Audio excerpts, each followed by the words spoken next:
Good morning students. 10वीं वाले बच्चे, सिद्धि हिंदी विद्यालय के इस ऑनलाइन क्लासेस में आपका हार्दिक स्वागत है।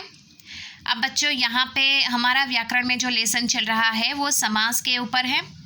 समास में किस प्रकार से यहाँ पे हमने उसकी परिभाषाएं सबसे पहले देखी कि समास का मतलब होता है संक्षेप। पूर्व पद उत्तर पद किसे कहते हैं वो हमने समझा।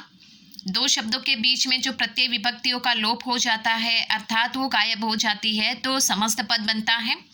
इसके साथ साथ हमने देखा कि हिंदी भाषा के भीतर समास के 6 प्रकार हैं। पहला है यहाँ पे तत्पुरुष समास जो हमारा हो चुका है। तत्पुरुष समास की परिभाषा क्या होती है? उसमें पूर्व पद जो होता है वो प्रधान होता है, उत्तर पद गौण होता है और दोनों पदों के बीच में जो विभक्ति प्रत्यय होती है उसका लोप हो जाता है तो यहाँ पे तत्पुरुष समास बनता है। तत्पुरुष समास के उदाहरण भी हमने देखे। उसके उपभेद 6 उसके उपभेद हैं। यहाँ पे कर्म तत्पुरुष समास, करण तत्पुरुष समास, संप्रदान तत्पुरुष समास, अपादान तत्पुरुष समास, संबंध तत्पुरुष समास, अधिकरण तत्पुरुष समास। तो यहाँ पे उसके 6 ये उपभेद है तत्पुरुष समास के, वो भी हमने देखे। इसके साथ हमारे यहाँ पे जो समास का दूसरा प्रकार है द्विगु समास, द्वंद्व समास, द्वंद्व समास। तो द्वंद्व समास में भी हमने देखा, उसकी परिभाषा हमने देखी। देखो यहाँ पे मैं वापस एक बार रिवीजन करवा रही हूँ कि द्वंद्व समास में इस समास के दोनों पद प्रधान होते हैं। दोनों पद यानी कौन से? पूर्व पद और उत्तर पद। पूर्व पद यानी पहले वाला, उत्तर पद यानी पीछे वाला। ठीक है, दोनों पद प्रधान होते हैं।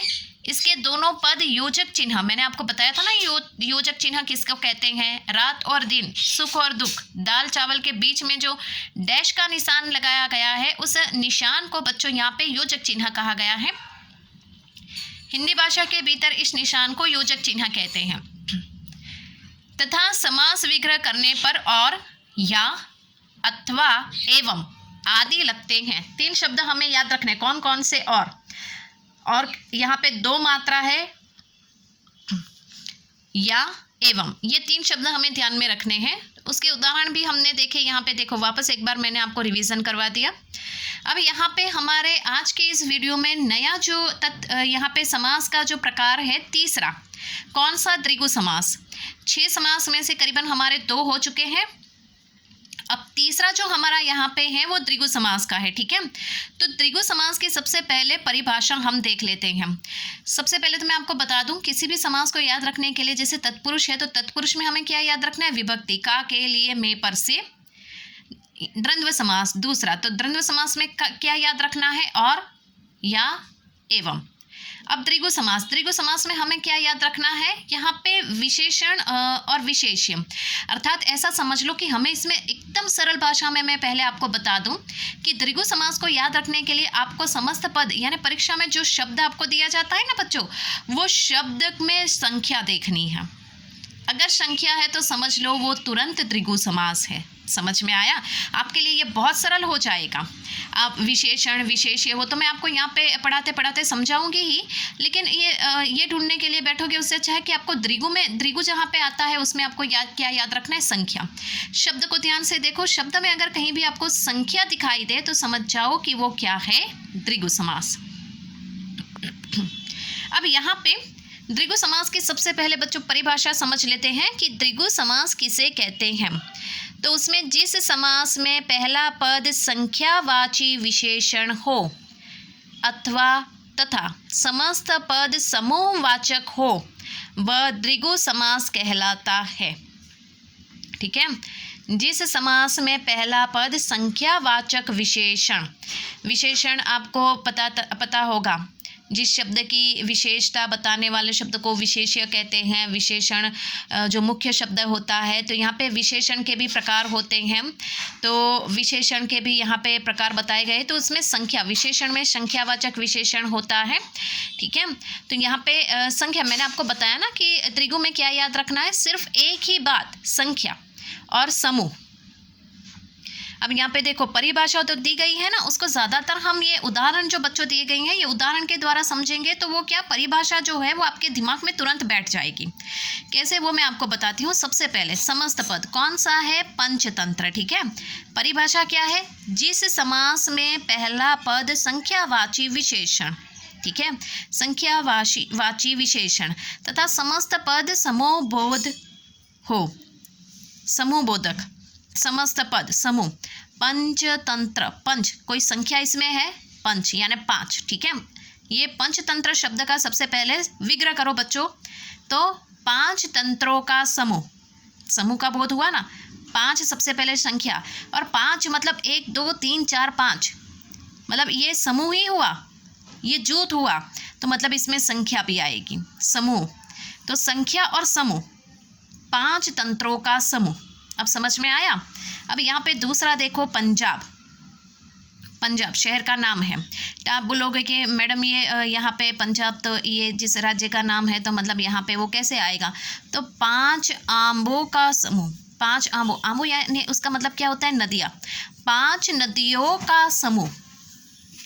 5 क्या है, यहाँ पे संख्या है, समूह का निर्देश कर रही है ये समस्त पद, समझ में आया, यहाँ पे संख्यावाचक विशेषण है ये। उसके बाद शताब्दी, शताब्दी, तो शताब्दी मतलब 100, शत यानी 100, समझ में आया, सत यानी 100। आब्दी यानी, आब्दी का मतलब होता है वर्ष, 100 वर्षों का समूह, शताब्दी कब कहेंगे, 100 वर्षों का समूह। सप्तश्री, सप्तश्री, सप्त यानी रात, यहाँ सॉरी सप्त यानी 7, ठीक है, 7 ऋषि, 7 ऋषियों का समूह, सप्त यानी 7, और ऋषि 7 ऋषियों का समूह। उसके बाद पंचरत्न, पंच संख्या, पंच यानी 5, रत्न कितने हैं, 5, 5 रत्नों का समूह। अब समझ में आया, एक नहीं होगा, एक से अधिक रत्न है तो समूह बनेगा, जूथ बनेगा। उसके बाद नवरात्रि, तो यहाँ पे 9 क्या है, संख्या, रात्रि कितनी है, 9, तो यहाँ पे 9 रात्रियों का समूह। अब समझ में आया, 9 रात्रियों का समूह। त्रिलोक, त्रि संख्या, त्रि यानी 3, लोक कितने हैं, 3, तो विग्रह करेंगे तो इस शब्द का 3 लोकों का समूह।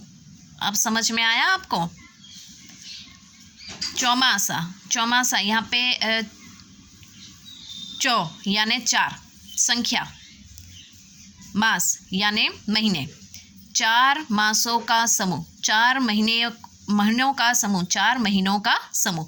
तो इस तरह से यहाँ पे आपको क्या देखना है, शब्द में आपको संख्या ही देखनी है।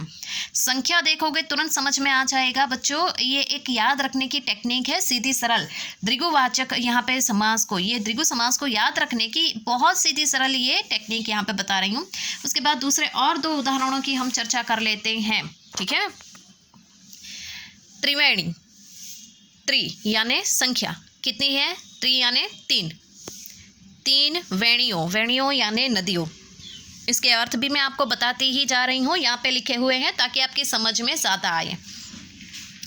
त्रिवेणी, यहाँ पे 3 वेणियों यानी नदियों का समूह। उसके बाद सतसई, बिहारी के सतसई, कबीर के दोहे यहाँ पे है ना, कबीर सतसई, बिहारी सतसई, तो यहाँ पे सतसई, सतसई यानी सत यानी 7, यहाँ पे 700 सतसई यानी यहाँ पे 700 दोहों का समूह। सतसई का मतलब होता है 700 दोहों का समूह। बिहारी के सतसई यानी बिहारी के 700 दोहे उन्होंने लिखे होंगे, तब यहाँ पे सतसई बना। 700 दोहे उन्होंने लिखे तब सतसई बना। कबीर के दोहे भी है, बिहारी के दोहे हैं, हम सब गाते भी हैं, हमें पता भी है, ठीक है। तो उसमें ये सतसई शब्द आता है। तो यहाँ पे इस तरह से बच्चों ये सतसई शब्द आपको एक याद रखना पड़ेगा। क्यों? क्योंकि हो सकता है कि परीक्षा में ये पूछा जाए आपको, थोड़ा सा नया जैसा दिखता है ना। लेकिन सत यहाँ पे लिखा हुआ है, मतलब इससे हमें सत यानी 100, सतस लिखा हुआ है, देखो वापस बोलो सतस, इसको साथ में लेंगे तो 700 होते हैं, ये यानी दोहे। तो यहाँ पे हमें ये थोड़ा सा ये दिमाग दौड़ाना पड़ेगा, ठीक है। तो ये सतसई शब्द आपको एक याद रखना पड़ेगा। तो बच्चों ये आज के इस वीडियो में हम यहाँ तक रुकेंगे, जिसमें हमने देखा कि द्विगु समास किसे कहते हैं और द्विगु समास में हमें क्या याद रखना है। आगे वाले वीडियो में हम ये जो चौथा मैं आपको दिखा रही हूँ, यहाँ पे समास का चौथा प्रकार है कर्मधारय समास की चर्चा करेंगे। तब तक के लिए थैंक यू।